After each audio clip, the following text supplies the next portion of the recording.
Nous sommes à présent au téléphone avec Xavier Fenot, associé chez Interactive Trading. Bonjour Xavier. Bonjour Nicolas.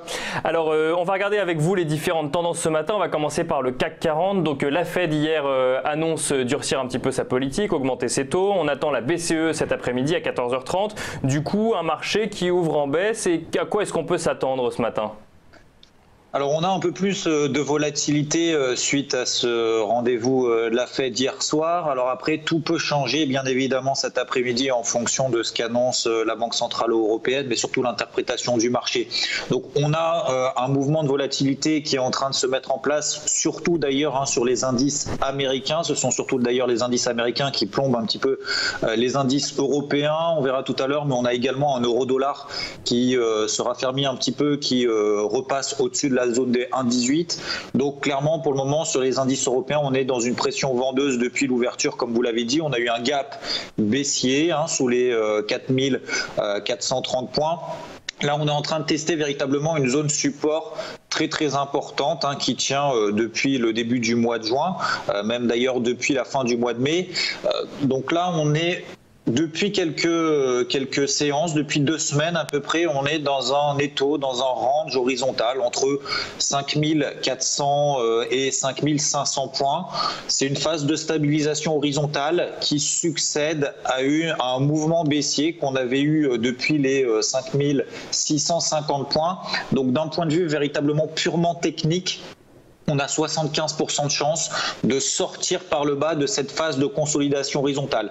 Donc là, effectivement, avant la Banque Centrale Européenne, visiblement, les opérateurs ne sont pas prêts à anticiper, alors pas forcément des bonnes nouvelles, mais disons ne sont pas prêts à se positionner, en tout cas à l'achat sur le marché, ça c'est clairement évident. On pourrait, pourquoi pas d'ailleurs, si le marché interprète mal le discours de la Banque Centrale Européenne, pourquoi pas aller chercher, alors peut-être pas d'ici la fin de semaine, d'ici demain soir, mais peut-être début de semaine prochaine, pourquoi pas la zone des 5300 points. Clairement, c'est cette zone pour moi, 5300 points. Donc on a encore à peu près 100 points de marge. 5300 points, pour moi, c'est véritablement une zone d'achat intéressante dans une optique de swing trading, voire même, pourquoi pas, de moyen terme. Avant ça, c'est vrai que cette zone support des 5400, on a l'impression, aujourd'hui, en tout cas ce matin, depuis l'ouverture, avec ce gap baissier et ce flux vendeur qui est en train de se mettre en place, qu'elle risque très probablement de céder, pourquoi pas, pendant le discours justement de cet après-midi à partir de 14h30. Donc là, pour le moment, moi, je préfère rester pour le moment observateur de ces mouvements. On avait eu des indices américains qui étaient quand même sous des niveaux de résistance. Il n'y avait absolument plus de volatilité. Donc là, avec tous les rendez-vous effectivement de ces banques centrales, que ce soit hier avec la Fed, aujourd'hui avec la Banque Centrale Européenne et demain avec la Banque Centrale du Japon, et ça risque justement d'amener beaucoup de volatilité. Et on était véritablement dans 2 semaines un petit peu dans le brouillard, que ce soit d'ailleurs sur les indices européens ou les indices américains. Donc là, ça amène un petit peu de volatilité. Donc voilà, on va voir effectivement ce qui va se passer après la Banque Centrale Européenne. Je préfère pas prendre de décision, même si on est sur une zone support intermédiaire sur cette zone des 5400 points. Et je privilégierais plutôt d'acheter sur des extrêmes, c'est-à-dire sur 5300 points. Et si à l'inverse, on devrait reprogresser et retourner sur cette zone des 5580 points, ce serait pour moi sur le CAC une zone de short plutôt moyen terme. Et alors du coup, si on regarde ce qui se passe du côté des États-Unis, vous le disiez, plus de volatilité. On regarde un peu moins ce qui se passe du côté de la BCE. À quoi est-ce qu'on peut s'attendre dans la journée ?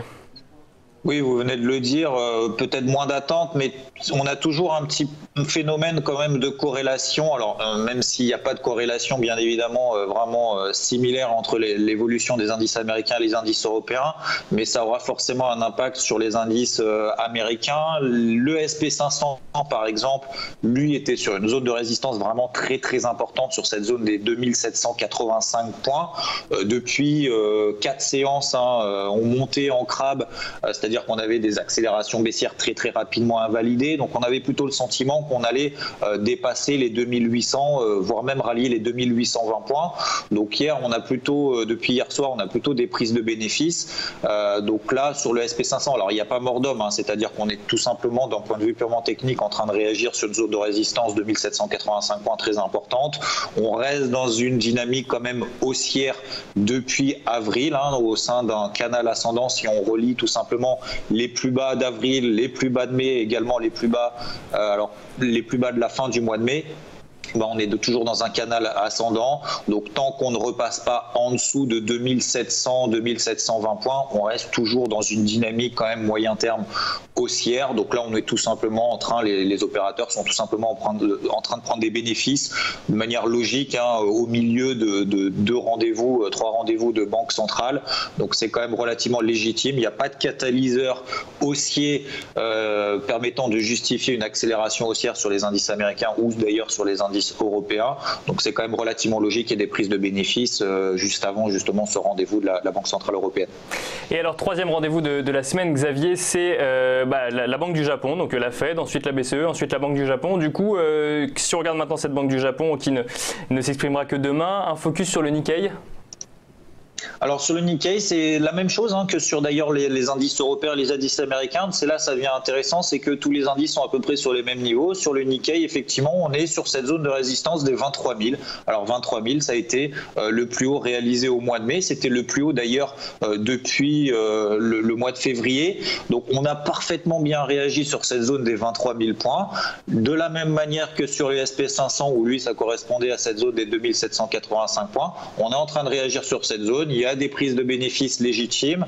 Donc on est toujours dans un range sur plusieurs semaines entre 23 000 et 22 000. 23 000 pour moi, c'est une zone de vente. 22 000, c'est une zone d'achat. Pour le moment, on n'a pas véritablement, on va dire, de nouveauté d'un point de vue macro, d'un point de vue micro, qui permettrait de justifier une extraction par le haut ou par le bas de manière violente de ce range. Donc sur 23 000, je privilégie plutôt les stratégies vendeuses et sur 22 000 points sur le Nikkei, je privilégie plutôt les stratégies acheteuses. Et alors, dernier focus ce matin avec vous, Xavier, c'est l'euro-dollar. Vous en parliez au tout début. À quoi s'attendre aujourd'hui sur l'euro-dollar du coup ? On peut s'attendre à tout. C'est vrai qu'anticiper avant un discours de la Banque Centrale Européenne, qui est d'ailleurs très très attendu pour une fois, je dirais, c'est vrai que les précédents rendez-vous, on n'attendait pas forcément grand-chose. Il se passait pas véritablement, il n'y avait pas véritablement beaucoup de volatilité pendant le discours de la Banque Centrale Européenne. Là, c'est vrai qu'il y a quand même beaucoup d'attentes et on ne sait pas forcément qu'est-ce qui peut se passer. En tout cas, quelle est l'interprétation du marché et ce que j'appelle un petit peu le double effet qui se coule. C'est-à-dire qu'on peut avoir une première interprétation du marché en fonction justement de ce discours et dans un second temps, eh bien, on peut finalement retourner un petit peu la veste. Donc, je reste quand même vraiment très partagé sur l'euro-dollar qui reste alors en tendance haussière vraiment à très court terme depuis le ralliement des 1,15. 1,15 c'était de toute façon entre 1,15 et 1,16, c'était vraiment ma zone d'achat dans une optique, on va dire, de swing voire de moyen terme. Maintenant qu'on arrive sur cette zone, alors on n'a pas tout à fait atteint de zone de résistance, c'est-à-dire que la zone de résistance pour moi vraiment très importante, c'est plutôt 1,19. Donc sur 1,19 sur l'euro-dollar, si jamais on fait un excès haussier sur cette zone des 1,19, pourquoi pas pendant le discours cet après-midi, ce sera pour moi l'opportunité de rentrer vendeur dans une dynamique, dans un mouvement qui reste quand même baissier, parce qu'on vient quand même de 1,25. Donc on ne va pas retourner maintenant la tendance, on ne va pas passer de 1,25 à 1,15 et de 1,15 à 1,25, je ne pense pas. Donc je pense qu'on va arriver sur cette zone des 1,19 plutôt dans des zones de résistance intéressantes pour chercher justement des stratégies vendeuses. Donc là, pour le moment, je préfère rester à l'écart, observer tout simplement le marché. Si jamais il y a des excès, un excès haussier sur 1,19, ce sera pour moi une stratégie de vente. Et si on fait un excès baissier, alors très certainement pas vers 1,16 cet après-midi, mais si on revenait vers 1,1650, ce serait pour moi plutôt une opportunité de rentrer à l'achat. Donc je privilégie de la même manière que sur les indices plutôt des ranges d'ici plusieurs semaines. De la même manière sur l'euro-dollar, je privilégie également un range sur plusieurs semaines, pourquoi pas entre 1,19 et 1,15. Donc privilégier les ventes en haut du range sur 1,19 et privilégier les achats en bas du range vers 1,15, 1,16. Merci beaucoup Xavier Fenot. Du coup, à suivre cet après-midi avec, donc je le rappelle, la prise de parole de Mario Draghi à 14h30 pour nous en dire un petit peu plus sur la politique de la Banque Centrale Européenne. Xavier Fenot, je rappelle donc que vous êtes associé chez Interactive Trading.